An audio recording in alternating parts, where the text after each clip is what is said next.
I would like to talk about another painter. His name is Peter Paul Rubens, and he was a Flemish painter back about I guess 17th century, a few hundred years back. Current day Belgium was called Flanders, and Flemish refers to the people from Flanders or the language itself. Anyway, he's a 17th century Flemish artist, and perhaps,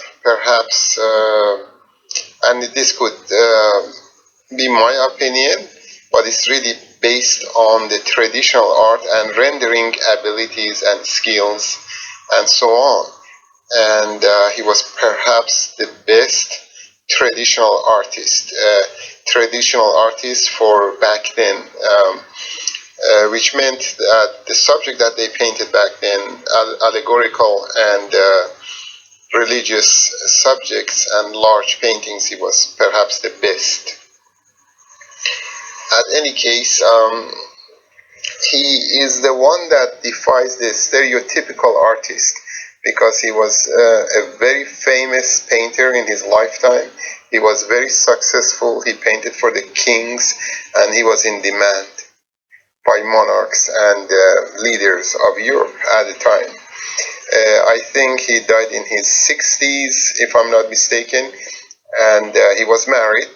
He mostly did religious and allegorical paintings, but he also did maybe a few, not a whole lot. I mean, maybe a few landscapes, and he was also good at it. At any case, Rubens, being the most famous painter back then, and perhaps the best painter, and I will explain why he's the best painter in a traditional sense and even in modern sense, because there was no modern art back then, and then we have to judge him based on his capabilities and his skills. For the art that was admired back then, we cannot compare him with modern artists, and vice versa, because we have to have two standards, and the standard I'm using is the traditional art. He's, I guess, a Baroque painter. The style of back then, the period is called Baroque, and he's known for portraying a human body from every conceivable angle. For example, when you look at his angels and they're just like flying in the air, he paints them from so many different angles. And this is such a difficult subject to master, because it involves foreshortening, and it's really difficult because you have to have an eye for it. And I'm not sure if he had a model for every conceivable posture of a human being, but he could portray it.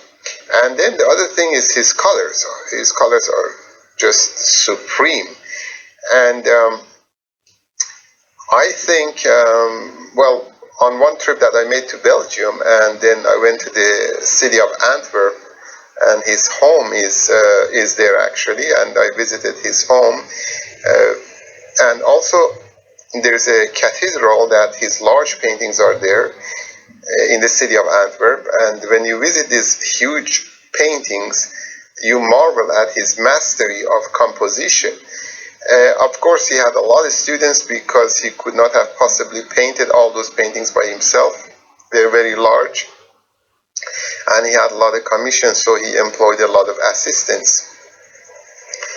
And well, what master painter meant at the time, or what his duties were, what he did at the time, was perhaps to do the overall composition, in drawing, and then also maybe painting parts of it, or as much as he wanted to. And then he had, well, he instructed his students or his assistants to employ the colors that he basically, the choice of colors was based on Rubens himself, and then the students would follow the master. At any case, one of the students that he had was Van Dyck, Sir Anthony Van Dyck, and he was actually helping his master painter at the time that he was, I think, only a teenager, maybe 16. And the story goes that Van Dyck, he was a genius, and then he was so good that I read some places that perhaps out of rivalry, Rubens didn't want him there, so he suggested to him that he was excelling in portraiture and he should go to the King Charles I in the UK and be the court painter there, because at the time England was rather behind the other European countries. At any case, I think he took his advice, and eventually, I don't know at what age he moved to the UK at the time, and I think Van Dyck died in his 40s. I don't know, because of partying too much, maybe being a ladies' man. He was a nice-looking young man and a great painter. But that's how the story goes. I don't know if the legend is true or not, but out of professional rivalry, perhaps professional jealousy, maybe Rubens didn't want him around. But it may not be really true, because Rubens himself was a genius, and I don't think Van Dyck was threatening his position. But anyway, talking back about his paintings, Rubens' paintings, because at the time the traditional art was dealing with these subjects, Rubens excelled in, as I was saying, in color, in the use of colors and composition, and portraying human body posture from every conceivable angle. A very difficult thing to do. I guess the psychological depth, of course, may not be present in all his paintings, and when I used to look at his artwork in books, I thought maybe Rembrandt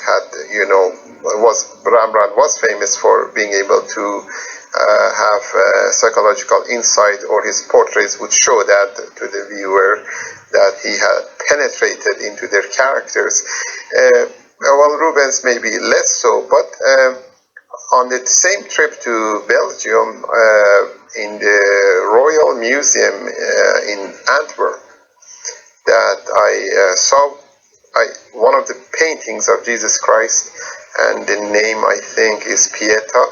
I think that's when they bring the body of Christ from the cross, and then they basically mourn his loss, and if I'm not mistaken, of course, Mother Mary is there, and there's a couple of other ladies and some men also, and they kind of cuddled over his body. His body is in reclining position, and when I saw this, I just couldn't believe it. I just could not believe my eyes.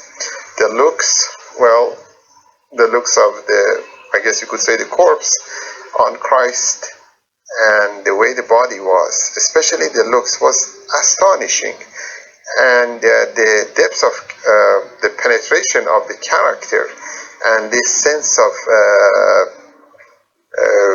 I guess, mourning, and the whole thing was so deep that I thought, well, this man apparently wasn't famous for, penetrating the character or showing the character, but this painting basically proves that he was able to do so. And the other thing, the color was just astonishing, and it just shined. And I don't know if they revarnish these paintings, but the shining of the old paintings was because of the technique that they used to use back then quite a bit, and maybe nowadays is hardly used, is glazing, which is painting layers of thin paint over another paint over another paint, and you could usually get 3 to 4 maybe layers of thin paint, and this results in really shiny painting. So the subject glows, and that's just what catches your eyes when you see this the painting of Christ in this museum. It shows to you that Rubens was capable of not only supreme use of supreme colors and composition. His compositions are superb, and